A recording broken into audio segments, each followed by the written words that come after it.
Bir qadın hamının gözü qarşısında çarşabını başından çıxarıb yerə atır. Bir anlıq ətraf sükuta qərq olur. Heç kim cəsarət edib bunu edə bilmədiyi bir dövrdə həmin an təkcə bir qadının yox, minlərlə insanın taleyi dəyişir. Amma çox az adam bilir ki, bu tarixi səhnənin arxasında cəmi 20 yaşlı bir qız dayanırdı. O, nə peşəkar aktrisa idi, nə də məşhur biri. Bir gün küçədə təsadüfən görülmüş adi bir tələbə idi. Lakin illər sonra həm Azərbaycan kinosunun simvoluna, həm də ölkənin ikinci akademik qadınına çevriləcəkdi. Bəs həmin gənc qız kim idi? O, necə sevil oldu? Və niyə onun həyatı şöhrətdən sonra ağır faciələrlə davam etdi? İzzət Mirzə Ağa qızı Oruczadə 16 sentyabr 1909-cu ildə Bakıda anadan olub. Onu kino səhnəsinə gətirən görkəmli dramaturq Cəfər Cabbarlı olub. Belə ki, Sevil filminin çəkilişləri zamanı Cəfər Cabbarlı küçələri gəzərək Sevil obrazı üçün qız axtarır. Günlərin birində o, Təyyarə kino teatrında bir qızla rastlaşır və onun Sevil obrazı üçün tam uyğun olduğunu anlayır. Dramaturq tanımadığı qızı addım-addım izləyib onun yaşadığı ünvanı öyrənir. Bir neçə gündən sonra o, İzzətgilin evinə yollanır. İzzətin atası ilə qardaşları onun filmə çəkilməsinə qəti şəkildə etiraz edirlər. Ancaq Cəfər Cabbarlı inadından dönmür. Bir neçə gün İzzətgilə gəlib getdikdən sonra ailənin razılığını ala bilir. Amma bir şərtlə, Cəfərin özü İzzəti gəlib evdən faytonla aparacaq və faytonla da geri qaytaracaq. İzzətin atası Mirzağa kişi Cəfəri yola salandan sonra evə gəlir və qızını çağırıb deyir: "Qızım, bu çeşməkeşli kişi böyük adamdır. Bəlkə eşitmisən, Cəfər Cabbarlı. Teatr üçün əsərləri o yazır. İndi bir dənə kino çəkirlər. Adı Sevildir. İstəyir ki, səni də kinoya çəksin. Bilirəm, məhəllə ağsaqqalları məni danlayacaqlar. Amma kişinin sözündən çıxa bilmədim. Yaxşı adam oxşayır. Elə bil üzündən nur tökülür.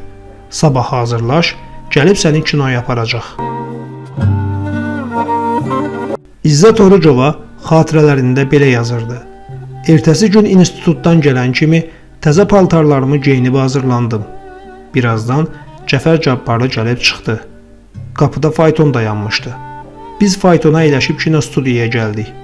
O gündən Cəfər məni evimizdən həmişə faytonla aparıb gətirərdi. Filmin çəkilişlərində yazıcı özü iştirak edir. Sevil obrazının bütün çalarlarını İzzətə başa salır. Hətta məşq zamanı bir neçə dəfə çadranı İzzətin başından açıb balaş rolunu ifa edən Ağasatıq Gəraybəylinin sifətinə çırpır. Çəkilişlər bitəndə isə günün sonunda Cabbarlı İzzətin ailəsinə söz verdiyi kimi hər gün onu evlərinə ötürür. İlk dəfə olaraq Cəfər Cabbarlı ilə təqribən 50 il bundan əvvəl tanış olmuşam.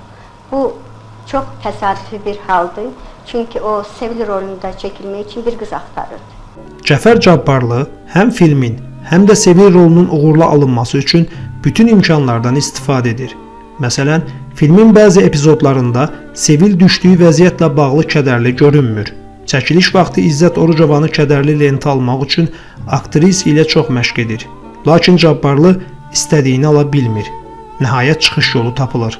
Hər dəfə kədərli əhval-ruhiyyə yaradılması üçün musiqiçi aktrisanın sevdiyi muğamları tarda çalır, həmin an rejissorlar səhnəni istədikləri kimi çəkirlər.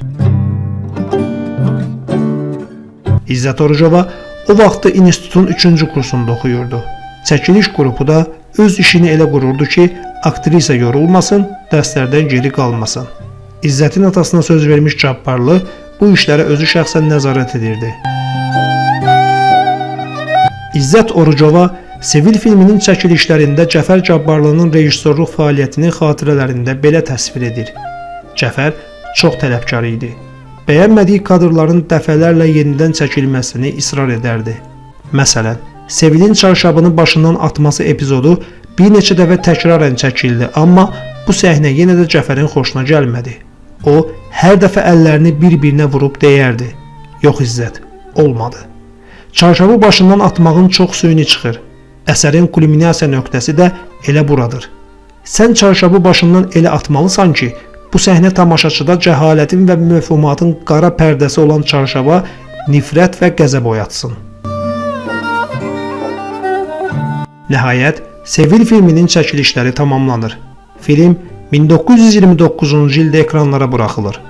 İzzət xanım o anları belə xatırlayır. Həmin gün anamı da kinoya baxmağa aparmışdım. Qohumlarımın çoxu da tamaşaya gəlmişdilər. Hamının biletini Cəfər Cabbarlı özü almışdı. Həmin gün çoxlu Azərbaycanlı qadın öz çarşabını həmişəlik olaraq tulladı. O gün çarşabını atanlardan biri də mənim anam idi. Bundan sonra Cəfər eyni adlı əsər əsasında Almaz filminin senarisini yazır. O, əvvəlki filmlərdə rejissorluq sahəsində lazımi təcrübə topladığı üçün böyük həvəs və ruh yüksəkliyi ilə Almaza quruluş verir. O, yaradıcı qrupu özü komplektləşdirir. Aktyorlar arasında rolları bölüşdürür. Almaz roluna bundan əvvəl Sevil filmində çəkilmiş İzzət Orucovanı təsdiq edir. İzzət Orucova isə təhsilini başa vurub Elmi Tədqiqat İnstitutunda fəaliyyətə başlamışdı. Yenidən çəkilişlərdə iştirak etmək üçün təxminən 1 il işdən ayrılmalı idi. O, bu məqsədlə işlədiyi institutun rəhbərliyinə müraciət edəndə o vaxtki direktor Kapelyushnikov kəskin şəkildə etiraz edir. Lakin iş elə gətirir ki, Kapelyushnikov Moskvadan ezamiyyətdən qayıdarkən qatarda təsadüfən Cəfər Cabbarlı ilə bir kupedə olur. Dramaturqun şirin söhbətləri, müsahibini özünə cəlb etmək bacarığı ona elə güclü təsir göstərir ki, o özü İzzət xanımı kabinetinə çağırıb çəkilişlərə icazə verdiyini bildirir. İzzət Orucova deyir ki, Cəfər Cabbarlı bu filmə özü quruluş verəcəkdi. Lakin sınaq çəkilişləri başa çatar-çatmaz o vəfat edir. Bioqrafiyasındakı 2 filmlə yanaşı İzzət Orucova Lətif, İsmət, Məhəbbət yollarında və bir neçə filmdə də epizodik rollar ifa edir. Lakin sonradan o kinodan tamamilə uzaqlaşır. Müsahibələrinin birində deyir ki, əgər Cəfər sağ olsaydı, mən yenidən onun çəkəcəyi filmlərə çəkilərdim. İzzət Oruczadə 1935-ci ildə qonşuluğunda yaşayan ziyalı Mövsüm İsmailzadə ilə ailə həyatı qurur. Lakin 1937-ci ildə Mövsüm İsmailzadəni xalq düşməni damğası altında həbs edirlər. Əvvəldən həbs olunacağını hiss edən və ailəsi ilə birgə sürgün ediləcəyini anlayan Mövsüm bəy dərhal İzzətdən boşanır. Bununla da o, İzzət Oruczadəni və körpə oğlu Yılmazı sürgün təhlükəsindən xilas edir. Tək qalan İzzət xanım ömrünü elmə və yeganə övladına həsr edir. Azərbaycanın 2-ci akademik qadını olur. Lenin mükafatı alır. Yüksək ixtisaslı kadrlar hazırlanmasında böyük xidmətlər göstərir. 1974-cü ildə İzzət Orucova haqqında İşıqlı Yol adlı qısa metrajlı film çəkilir. İzzət Orucova 1983-cü ildə Bakıda vəfat edir.